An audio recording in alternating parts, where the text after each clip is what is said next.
നമ്മൾ ഇന്നൊരു deep dive നടത്തുകയാണ്. ചരിത്രവും ശാസ്ത്രവും ഒപ്പം മനുഷ്യന്റെ ഏറ്റവും വലിയ ഭയവും ഒന്നിച്ചേർന്ന ഒരു വലിയ സംഭവത്തിലേക്ക്. മഴക്കാലം നമുക്ക് മലയാളികൾക്ക് പുതിയൊരു കാര്യമല്ല. ജൂൺ ജൂലൈ മാസങ്ങൾ നിർത്താതെ പെയ്യുന്ന മഴ നമ്മളെപ്പോഴും കാണാറുള്ളതാണ്.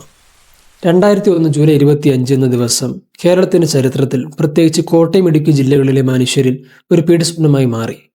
കാരണമൊന്നും ആകാശത്തുനിന്ന് പെയ്തത് ഒരു സാധാരണ വെള്ളമായിരുന്നില്ല, അത് ചോരയായിരുന്നു. അത്രയും കടും ചുവപ്പുള്ള ചോര പോലെ തോന്നിക്കുന്ന ബ്ലഡ് റെയിൻ. നമ്മളെ രക്തമഴയുടെ എല്ലാ വശങ്ങളും സയന്റിഫിക് ആൻഡ് ഹിസ്റ്റോറിക്കലി അനലൈസ് ചെയ്യാൻ പോവുകയാണ്. ശരിക്കും എന്താണെന്ന് സംഭവിച്ചത്? എന്തുകൊണ്ടാണ് നാസയും ശാസ്ത്രജ്ഞരും നമ്മുടെ കേരളത്തിലേക്ക് ഉറ്റുനോക്കിയത്? അന്ന് പെയ്തത് ശരിക്കും ഏലിയൻ സെൽസ് ആയിരുന്നു? എല്ലാവർക്കും വീഡിയോയിലേക്ക് സ്വാഗതം.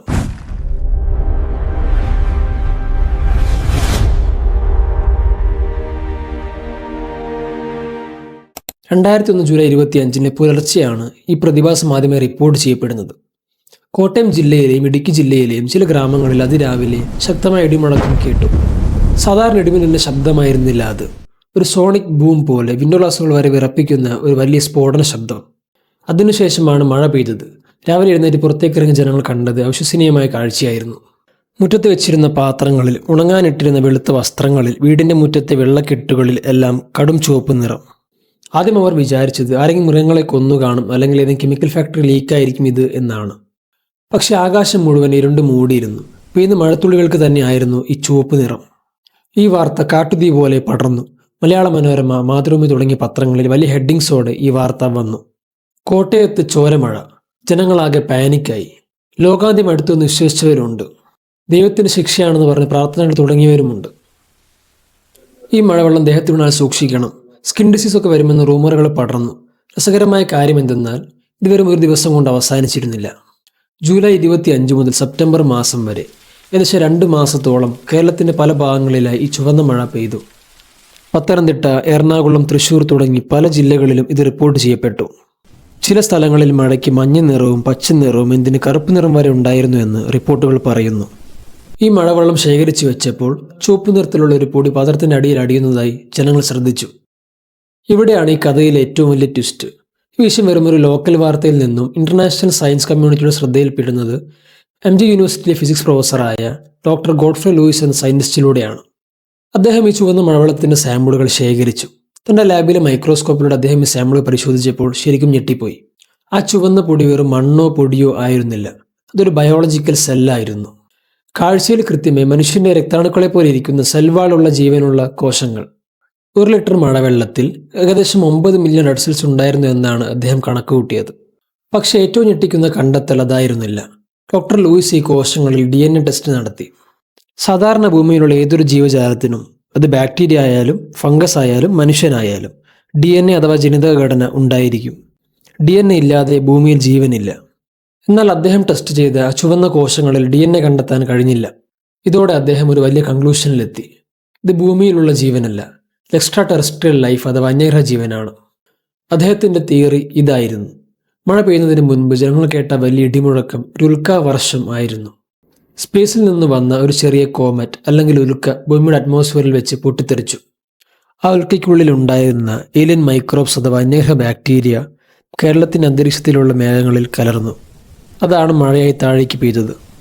ഈ തിയറിയെ ശാസ്ത്രത്തിൽ പാൻസ്പെർമിയ എന്ന് വിളിക്കുന്നു. അതായത് ജീവൻ ഭൂമിയിൽ ഉണ്ടായതല്ല, മറിച്ച് ബഹിരാകാശത്ത് നിന്നും ഉൽക്കകൾ വഴി ഭൂമിയിലേക്ക് വന്നതാണ്. ഡോക്ടർ ഗോഡ്ഫ്രെ ലൂയിസ് തന്റെ ഈ കണ്ടെത്തലുകൾ ആസ്ട്രോഫിസിക്സ് ആൻഡ് സ്പേസ് സയൻസ് എന്ന ഫേമസ് ജേണലിൽ പബ്ലിഷ് ചെയ്തു. ഇതോടെ കേരളം ഗ്ലോബൽ മാപ്പിൽ ഇടം പിടിച്ചു. BBC, CNN, discovery channel, national Geographic തുടങ്ങി ലോകത്തിലെ എല്ലാ പ്രധാന സയൻസ് മീഡിയകളും ഇത് ചർച്ച ചെയ്യാൻ തുടങ്ങി. പാൻസ്പെർമിയ തിയറിയുടെ ഉപജ്ഞാതാവായ famous scientist Chandra Wickramasinghe Godfrey ലൂയിസിന് പിന്തുണയുമായി വന്നു. നമ്മൾ യൂണിവേഴ്സിൽ ഒറ്റയ്ക്കല്ല എന്നതിന്റെ ഏറ്റവും വ്യക്തമായ തെളിവാണ് കേരളത്തിൽ പെയ്ത രക്തമഴ എന്ന് അവർ വാദിച്ചു. ഇന്ത്യൻ ഗവൺമെന്റും ശാസ്ത്ര സാങ്കേതിക വകുപ്പും ഈ വിഷയത്തിൽ വളരെ ഗൗരവമായി ഇടപെടാൻ തീരുമാനിച്ചു. സെന്റർ ഫോർ എർത്ത് സയൻസ് സ്റ്റഡീസും ട്രോപ്പിക്കൽ ബൊട്ടാണിക് ഗാർഡൻ റിസർച്ച് ഇൻസ്റ്റിറ്റ്യൂട്ടും സംയുക്തമായി ഒരു വിശദമായ അന്വേഷണം ആരംഭിച്ചു. അവർ മഴവെള്ളത്തിന്റെ അനേകം സാമ്പിളുകൾ ശേഖരിച്ചു. ആഴ്ചകൾ നീണ്ട പഠനത്തിന് ശേഷം യഥാർത്ഥ സത്യം അവർ ലോകത്തിനു മുന്നിൽ വെളിപ്പെടുത്തി. ശരിക്കും ആ ചുവന്ന മഴയ്ക്ക് ഏലിയൻസുമായി യാതൊരു ബന്ധവും ഉണ്ടായിരുന്നില്ല. ഡോക്ടർ ഗോഡ്ഫ്രെ ലൂയിസ് പറഞ്ഞതുപോലെ ബയോളജിക്കൽ സെൽസ് തന്നെയായിരുന്നു. പക്ഷേ ഏലിയൻ സെൽസ് ആയിരുന്നില്ല. ഒരു പ്രത്യേകതരം ആൽഗെ അഥവാ പായലിന്റെ വിത്തുകളായിരുന്നു. അതിന്റെ പേരാണ് ട്രെൻഡേപോളിയ അൻലാറ്റ. മരങ്ങളുടെ തൊലിപ്പുറത്തും പാറകളിലും പറ്റിപ്പിടിച്ച് വളരുന്ന ഓറഞ്ച് നിലം കറന്ന ചുവപ്പ് നിറമുള്ള പ്രത്യേകതര ഒരു പായലാണ് ഇത്. ഈ ആൽഗകൾ അവയുടെ റീപ്രൊഡക്ഷൻ സമയത്ത് കോടിക്കണക്കിന് മൈക്രോസ്കോപ്പിക് സ്പോറുകൾ കാറ്റിൽ പറത്തിവിടും. ഈ സ്പോറുകൾക്കാണ് കൃത്യമായ രക്താണുക്കളുടെ നിറവും ആകൃതിയും ഉള്ളത്. അപ്പോൾ രണ്ട് വലിയ ചോദ്യങ്ങൾ ബാക്കി വരുന്നു. ഒന്ന്, ഗോഡ്ഫ്രി ലൂയിസ് പറഞ്ഞത് അതിൽ DNA ഇല്ല എന്നായിരുന്നു. രണ്ടാമത്തെ ചോദ്യം, ഇത്രയും വലിയ അളവിൽ ടൺ കണക്കിന് സ്പോറുകൾ എങ്ങനെ കേരളത്തിലെ മേഘങ്ങളിൽ എത്തി? ഒന്നാമത്തെ ക്വസ്റ്റ്യന്റെ ഉത്തരം ഇതാണ്. ഈ ട്രെൻഡോപോലിയ സ്പോറുകൾക്ക് ചുറ്റും വളരെ കട്ടിയുള്ള ഒരു കോട്ടിംഗ് ഉണ്ടായിരുന്നു. അതുകൊണ്ട് ആദ്യത്തെ സിമ്പിൾ DNA എക്സ്ട്രാക്ഷൻ ടെസ്റ്റുകളിൽ അതിൻ്റെ ഉള്ളിലെ DNA പുറത്തേക്ക് വന്നിരുന്നില്ല. എന്നാൽ TBGRI നടത്തിയ വളരെ അഡ്വാൻസ് പരീക്ഷണങ്ങളിൽ ആ സെൽവാൾ ബ്രേക്ക് ചെയ്യുകയും അതിനുള്ളിൽ നിന്ന് കൃത്യമായി DNA കണ്ടെത്തുകയും ചെയ്തു. DNA ഉണ്ടെന്ന് തെളിഞ്ഞതോടെ ഏലിയൻ തിയറി പൂർണ്ണമായും തകർന്നു. രണ്ടാമത്തെ ചോദ്യം, ഇതെങ്ങനെ കേരളത്തിൽ ഇത്രയധികം പെയ്തു എന്നതാണ്. കാലാവസ്ഥ നിരീക്ഷകർ ഇതിനൊരു ഉത്തരം നൽകി.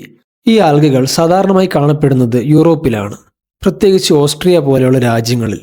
അവിടെ നിന്നുള്ള ശക്തമായ കാറ്റുകൾ വഴി ടൺ കണക്കിന് ആൽഗ സ്പോറുകൾ ഇന്ത്യയിലേക്ക്, പ്രത്യേകിച്ച് കേരളത്തിന് മുകളിലേക്ക് പറന്നെത്തിയതാണ്.